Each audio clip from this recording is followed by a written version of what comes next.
शेर्पा र साथमा सहकर्मी हाम्रो आशा भवनको भाइहरू हुनुहुन्छ किशोर र हिमालको साथ हुन्छ हाम्रो स्थानीय प्रवीण भण्डारी।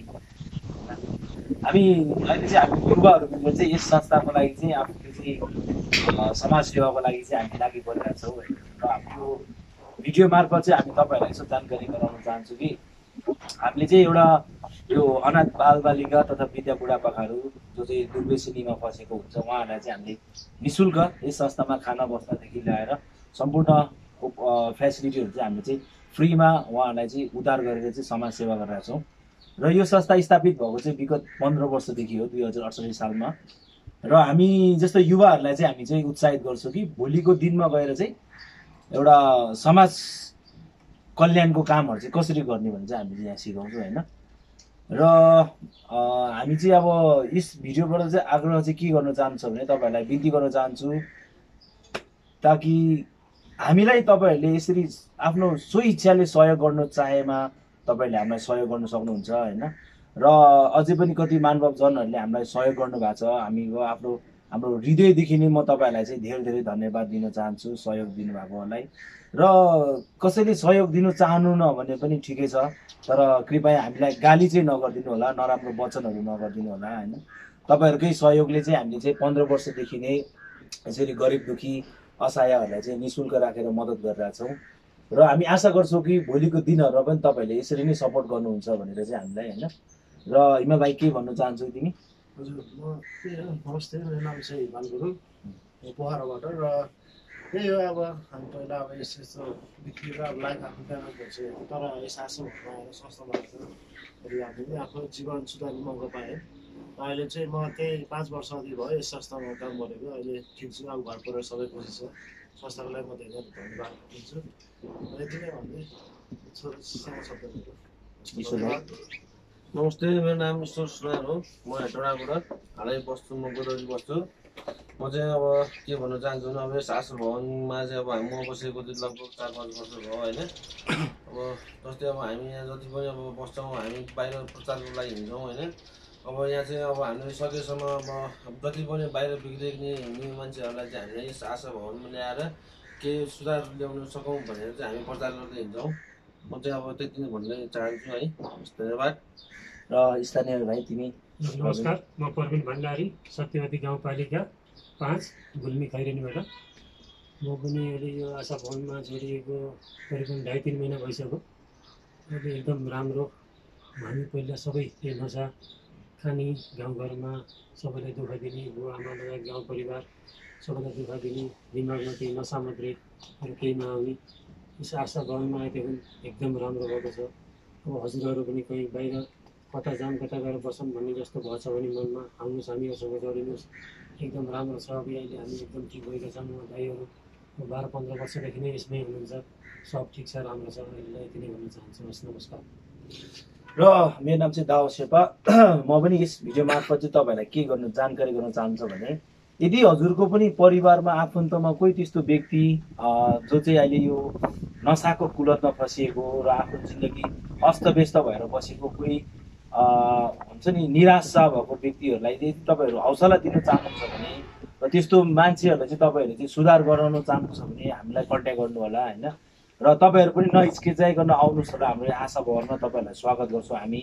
र हामी चाहिँ तपाईँहरूकै निम्ति, तपाईँहरूकै खुसीको निम्ति, तपाईँहरूको जीवन परिवर्तनको निम्ति हामी यस संस्थामा चाहिँ हामी चाहिँ स्वयंसेवाको कामहरू गरिरहेछौँ। र हामी एकदम आभार व्यक्त गर्छौँ, तपाईँहरूलाई धन्यवाद पनि दिन चाहन्छौँ कि तपाईँहरूले विगत 15 वर्षदेखि हामीलाई आर्थिक सहयोग, खाद्यान्न सहयोग र लुगा सामग्रीहरू पनि दिनुभएको छ होइन। र हामी आशा गर्छौँ भोलिको दिनहरूमा पनि यस्तै होस् भने हाम्रो यो चाहना र हाम्रो आफ्नो प्लान चाहिँ के छ भने नेपालको अरू ठाउँमा पनि हामीले यस्तै संस्था चाहिँ स्थापित गर्न सकौँ भन्ने चाहिँ हाम्रो चाहना हो।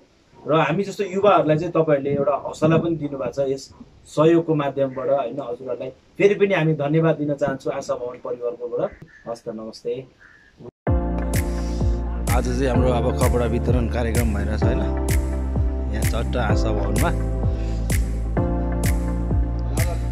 विभिन्न ठाउँमा विभिन्न गाउँमा लाँदैछन् होइन यो कपडाहरू वितरणको लागि आशा भवन संस्था मार्फत। र कोही गाडीहरूमा चाहिँ अब कपडाहरू लोड गर्दैछ। खाटहरू पनि हामी लगेर दिनेछौँ गाउँमा।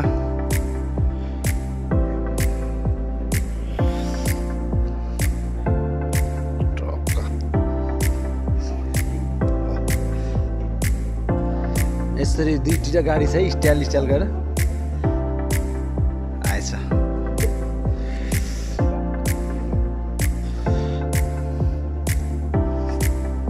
ल राम्रोसँग लोड गर है, राम्रोसँग केटा।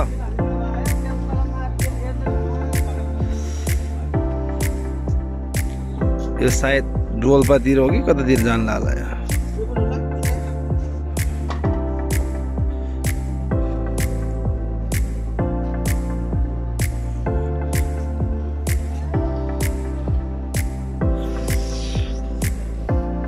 अनि के छ त जोजो, ठिक छ? आरामै हालिदिउँला नि तपाईँकोमा है। यो चाहिँ डोनेसन आएको गाडी हो होइन। अब यसलाई अलिअलि रिपेयर गर्नुपर्ने छ। यो रिपेयर गरेर यसलाई कलरिङ गरेर अनि यसलाई पनि हामी डिस्ट्रिब्युट गरिदिन्छौँ। के छ भाइ? ल ठिक छ। अनि अब यो कपडा चाहिँ कहाँ जान्छ? अब चाहिँ डोल्पातिर हो?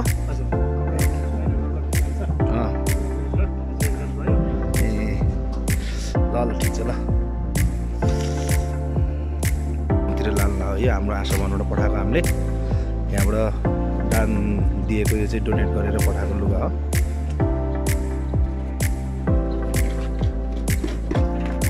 भाइहरूले गाडीमा हाल्दैछ बिस्तारै। के तिमी के गरेको हो? छोड। अर्को गाडीहरू चाहिँ गइसक्यो। अब यो चाहिँ अन्तिम।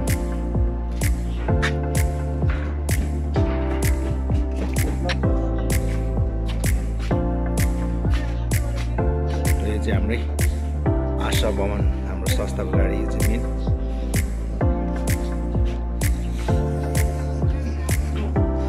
सघाउनु नसघाउनु यसो हातहरू बढाउनु, त्यस्तो बिचारा पातले गर्नु लगाएर तपाईँ होइन यस्तो।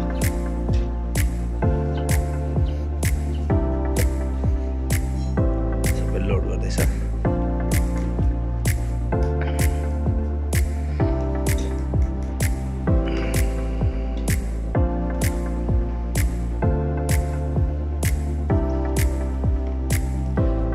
भाइ तिमीले गएर सघाइदिने सिन्जाउ त, तिमी बलियो छौ त। हजुर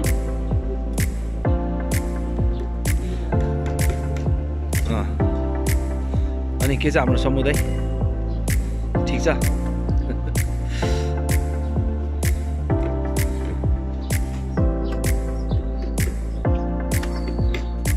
मिलाएर हाल्नु है।